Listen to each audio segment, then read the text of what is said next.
Por que a produtividade é tão importante na economia? A produtividade assume um papel importante em determinar os níveis de vida para todas as nações do mundo. A produtividade, que é a quantidade de bens e serviços que um trabalhador pode produzir em cada hora de trabalho. Para entender as grandes diferenças dos níveis de vida entre os países, nós devemos focar a questão da produção de bens e serviços. Os insumos utilizados para produzir bens e serviços são denominados fatores de produção. Isso aqui é importantíssimo. Fatores de produção são o que definem a produção. Os fatores de produção determinam diretamente a produtividade, né? Então, o que nós vamos ter, né? O capital físico. O que é o capital físico, né? É o maquinário. Você ter lá uma máquina, você ter um carro, você ter uma estrada boa. Capital humano. São as pessoas, a formação dessas pessoas, o capital social que essas pessoas podem ter, a pessoa saber trabalhar, ser rápido, eficiente. Recursos naturais é importante também. Por exemplo, se tem petróleo. Por exemplo, o Brasil é um país que teve dificuldade de crescimento também, não só por causa do sua colonização e tudo mais, mas por causa que no Brasil existia um pouco menos, só, existia um pouco petróleo, por exemplo, comparado com os Estados Unidos. Os Estados Unidos tinham mais facilidade de conseguir petróleo. Esse parece um detalhe bobo, mas faz uma grande diferença. Se você tem, que nem a Arábia Saudita, você bota um pedaço de, faz um buraco de 1 metro no chão e sai petróleo. Isso faz com que o custo de produção seja mais baixo também, né? Conhecimento tecnológico, isso é uma coisa muito importante. Cada vez mais a gente vai abrindo conhecimento tecnológico, né? O que é a geração da tecnologia, o que é a inovação, como incorporar a inovação. Capital físico, né? É o estoque de equipamentos e estrutura que são utilizados para produzir bens e serviços. As ferramentas utilizadas para construir ou reparar imóveis, né? Automóveis. Ferramentas utilizadas para construir móveis, por exemplo, prédios, escritórios, escolas, etc. Né? Então é tudo que é físico, né?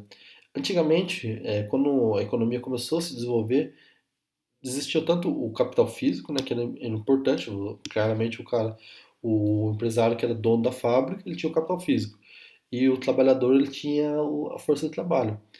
Hoje isso está sendo cada vez mais aberto, né? O capital físico ele vai sendo destrinchado, né? O que a gente chama de formação bruta de capital, depois o capital humano ele é destrinchado também como o conhecimento, a formação da pessoa. A gente vai abrindo. Aqui são os macros capitais, né? Indo além, o capital humano. O capital humano é o termo econômico para definir conhecimento e habilidades que os trabalhadores adquirem por meio da educação, treinamento e experiência. Isso aqui é muito importante. No Brasil, nós não temos um sistema de educação tão fortalecido. Só para vocês terem uma ideia, o Brasil hoje trabalha com aproximadamente 17% dos jovens entre 18 e 24 anos estão no ensino superior.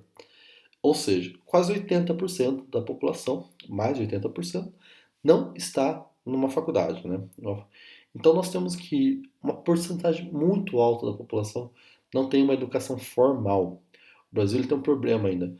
Para vocês terem uma ideia, um país como os Estados Unidos tem mais ou menos 40% da população em uma instituição de educação formal. Né? Ou seja, o Brasil tem problemas de acesso à educação.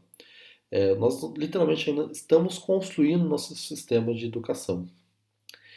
Isso aqui é um fator determinante para a produtividade. Né? O treinamento é outra coisa importante, né? O treinamento mais ali na prática e a experiência, né?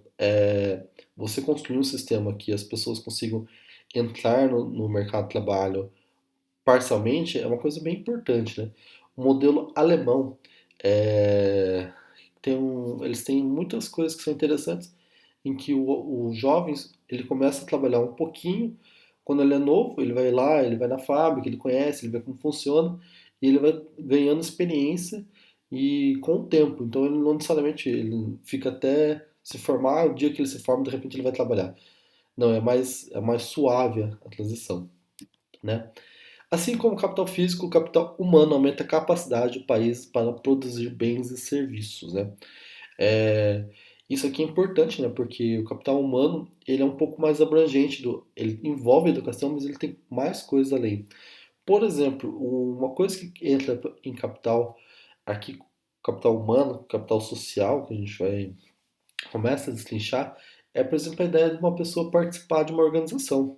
Vamos dizer que uma pessoa é escoteira, isso não é necessariamente um título, ele não tem um mestrado, um doutorado em escoteiro, mas o fato dele entender, de estar numa organização, e ele entender o trabalho em equipe, e como montar, como fazer fogo ali, como trabalhar, é um capital humano.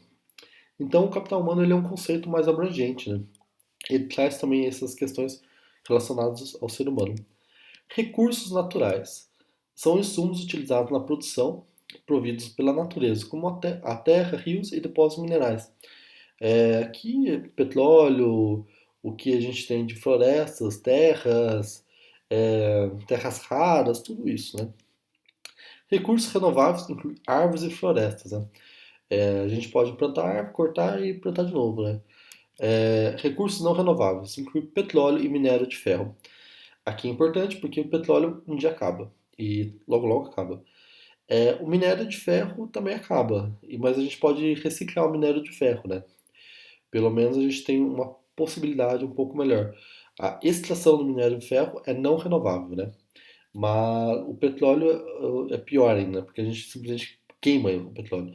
Em vez de a gente fazer plástico e reciclar isso, não, a gente só queima. É uma decisão que, a longo prazo, a gente está moendo uma coisa que vai acabar. Recursos naturais podem ser importantes, mas não necessários para uma economia ser altamente capaz de produzir bens e serviços. É o caso do Japão.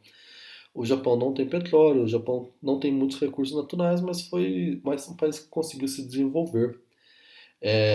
Enquanto outros países que têm muitos recursos naturais não conseguiram se desenvolver. E os Estados Unidos ele tem uma combinação de quase todos os recursos naturais que eles precisavam ter, que é basicamente petróleo, madeira, historicamente falando, há muito tempo atrás isso era uma coisa muito importante, né? E esses recursos naturais foram bem utilizados, né? Conhecimento tecnológico. Conhecimento tecnológico é o conhecimento das melhores formas de produzir bens e serviços, né? O capital humano se refere aos recursos despendidos, transmitidos esses conhecimentos à força de trabalho. Aqui a gente começa a entrar com o conceito de conhecimento tecnológico, gerar também, né? Bens e serviços. Então, se você consegue desenvolver novas técnicas, se você consegue desenvolver novos produtos, novas formas de fazer isso, você consegue ter os benefícios desse desenvolvimento tecnológico, do conhecimento tecnológico, a inovação. Se você faz uma coisa melhor e depois essa inovação ela reparte, ela se espalha ao redor do mundo, é uma coisa muito importante para a gente ter esse desenvolvimento, né? O conhecimento tecnológico é um fator importantíssimo. Cada dia mais a gente dá mais valor para isso, né?